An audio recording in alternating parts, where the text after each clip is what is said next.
نظام الدین اولیاء صاحب رحمۃ اللہ علیہ نے، ان سے منقول ہے، انہوں نے لکھا ہے کہ ناگہانی امراض، ایسا مرض جو انسان کی خیال میں بھی نہیں ہوتا اور لگ جاتا ہے، اور پھر انسان پریشان ہوتا ہے کہ اس سے جان کیسے چھڑاؤں. تو نظام الدین اولیاء صاحب رحمۃ اللہ علیہ نے لکھا ہے کہ ناگہانی امراض کے لیے سورہ نبا 30ویں سپارے کی پہلی صورت ہے، چھوٹی صورت ہے. ہاں، ان النبأ الذی، اس لیے کہ وہ تو نبا خبر کو بولتے ہیں. 30ویں سپارے کی پہلی صورت، چھوٹی صورت ہے.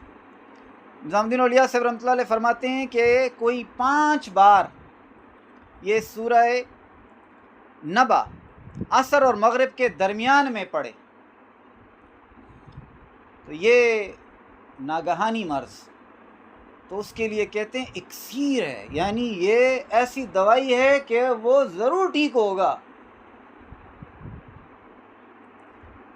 تو ہمارا ایمان جو ہے وہ خدا سے زیادہ ڈاکٹروں پر ہو گیا ہے. تو ڈاکٹروں کے پاس جائیں، منع نہیں کرتا ہوں، حکیموں کے پاس بھی جائیں، ڈاکٹروں کے پاس بھی جائیں، اپنے علاج بھی کروائیں، لیکن خدا بھی بیچ میں لائیں.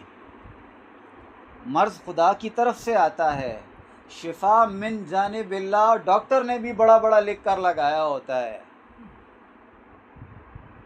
تو جس نے مرض بھجوایا ہے، جو شفا دے گا، اس کی طرف بھی تو توجہ کریں نا. ہاں،